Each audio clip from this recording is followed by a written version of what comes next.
Caros irmãos e irmãs em Cristo, quem vos fala é Dom Pedro Cunha, bispo diocesano da Campanha. Hoje é domingo, dia 31 de março, e nós estamos celebrando o domingo da ressurreição do Senhor, cujo evangelho é de João 20, de 1 a 9, que diz assim: no primeiro dia da semana, ao amanhecer, enquanto ainda estava escuro, Maria Madalena foi ao túmulo e viu que a pedra tinha sido removida. Então saiu correndo e foi ao encontro de Simão Pedro e do outro discípulo, aquele a quem Jesus amava. Disse-lhes: tiraram o Senhor do túmulo e não sabemos onde o puseram. Pedro e o outro discípulo saíram e foram ao túmulo. Os dois corriam juntos, mas o outro discípulo correu mais depressa que Pedro e chegou primeiro ao túmulo. Inclinando-se, viu as faixas de linho no chão, mas não entrou. Simão Pedro, que vinha seguindo, chegou também e entrou no túmulo. Viu as faixas de linho deitadas e o pano que cobrira a cabeça de Jesus, não com as faixas, mas enrolado no lugar à parte. Então o outro discípulo, que tinha chegado primeiro ao túmulo, entrou também, viu e creu. De fato, eles ainda não haviam compreendido a Escritura, segundo a qual ele deveria ressuscitar dos mortos. Então, um traço muito marcante nesse Santo Evangelho que fala do primeiro dia da semana. Maria Madalena foi ao sepulcro de manhã, cedo, quando ainda estava escuro. E aí nós temos esse jogo de luz e sombra, luz e escuridão, ou noite e luz, que é muito própria de São João, como nós vimos no quarto domingo da Quaresma, o encontro de Jesus com Nicodemos, que é aquele homem que vai à noite, ao encontro de Jesus, que se revela também como sendo a luz do mundo. E quando Maria, então, viu a pedra que fechava a entrada do sepulcro, ela, então, não guardou o ocorrido para si mesma, mas foi comunicá-lo a Pedro, reconhecendo nele aí o chefe da igreja nascente. Então, este estava acompanhado do discípulo que Jesus amava, viu que o sepulcro estava vazio, mas, ao contrário do outro discípulo, não acreditou que Jesus tivesse ressuscitado. Então, o texto, na verdade, de João, é uma verdadeira catequese sobre a ressurreição de Jesus, própria, então, de uma comunidade que está nascendo, e firmada e pautada nesse mistério redentor da paixão, morte e ressurreição de Cristo. O trecho é interessante destacar que cita 7 vezes a palavra túmulo, E este seria, portanto, o grande sinal e o maior desafio, porque nele aberto podemos acreditar que Jesus verdadeiramente ressuscitou ou que roubaram o corpo de Jesus. Então, para quem lê com bastante atenção o Evangelho de João, poderá perceber que, na verdade, João quer solidificar a fé de todos os fiéis que compõem a sua comunidade, para mostrar que o amor é o amor de Deus, que dá a vida e retoma essa mesma vida. Jesus ofereceu a vida por cada um de nós, mas ele mesmo retomou esta vida. E o discípulo amado, que não é mencionado o nome aí no Evangelho, compreendeu muito bem isto. Esse é um traço muito característico. Nós temos aí 3 personagens neste Santo Evangelho de hoje. Primeiro destacamos Maria Madalena, depois os outros 2 discípulos. Maria Madalena é, assim por dizer, a figura simbólica que representa a comunidade, sem uma perspectiva de fé. Tudo é muito novo, Ela é incapaz de assimilar a morte de Jesus como deveria ser assimilada. Então, ela representa todos aqueles que pensam que o túmulo seja um lugar, podemos dizer assim, da morte de Deus ou do fracasso de Deus.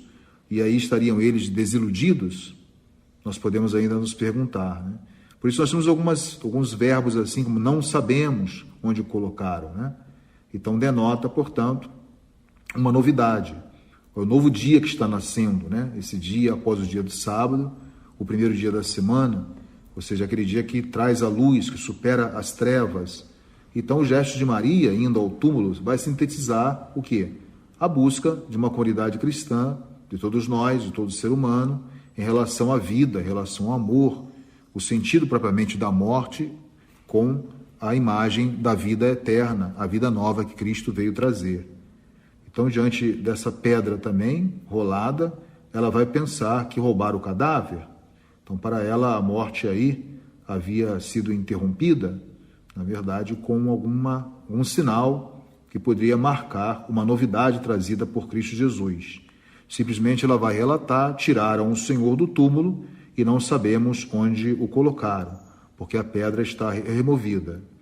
Não fala propriamente da fé de Maria, que é tudo muito novo, né? Vamos ver uma evolução do Evangelho de João aí. Depois traz a imagem dos 2 discípulos, que correm mais. Um corre mais do que o outro, né? Também os 2 discípulos representam aí a comunidade que ainda também não conseguiu assimilar a morte de Jesus. O evangelista dá assim a entender que a comunidade estava um pouco dispersa e incrédula ainda. Então a intenção do evangelista é muito clara.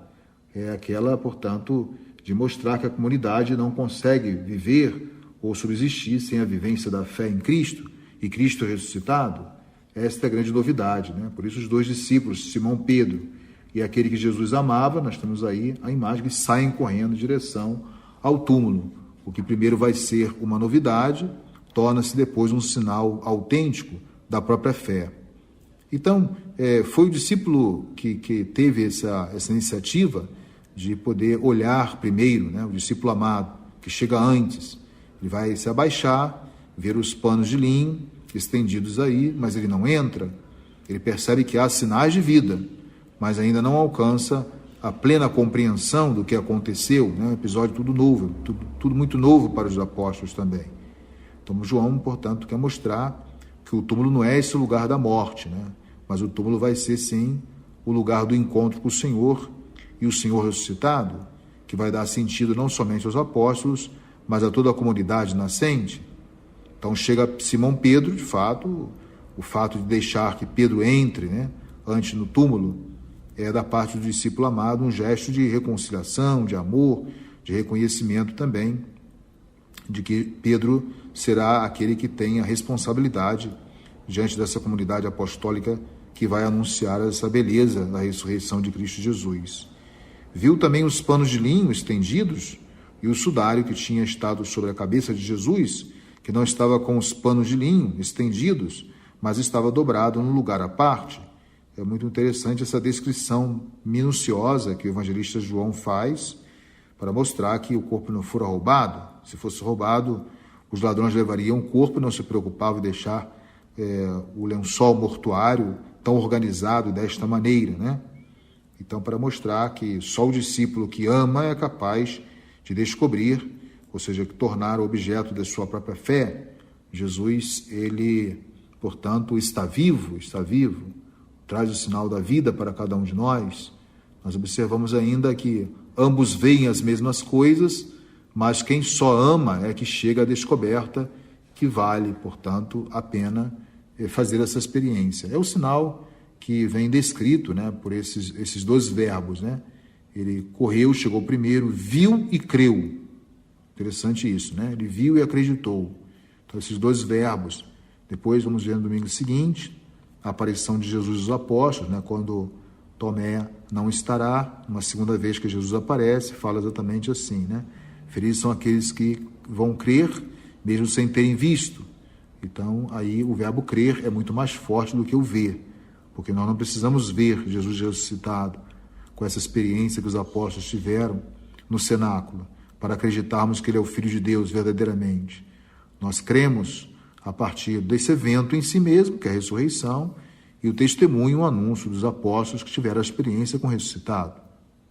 Então, peçamos ao bom Deus, no curso desse tempo pascal, que possamos, como Maria Madalena e os 2 discípulos, corrermos para anunciarmos ao mundo essa verdade inaudita, essa verdade que preenche a nossa vida, a lacuna da nossa vida, que traz a luz à noite que nós estamos vivendo, à escuridão que nós estamos atravessando.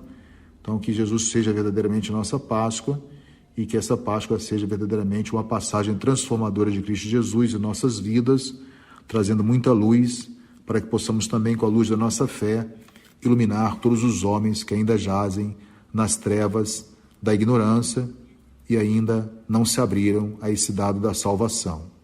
Louvado seja nosso Senhor Jesus Cristo, para sempre seja louvado. O Senhor esteja convosco, Ele está no meio de nós. Por intercessão da Virgem do Carmo, abençoe-vos o Deus Todo-Poderoso, Pai, Filho e Espírito Santo. Amém.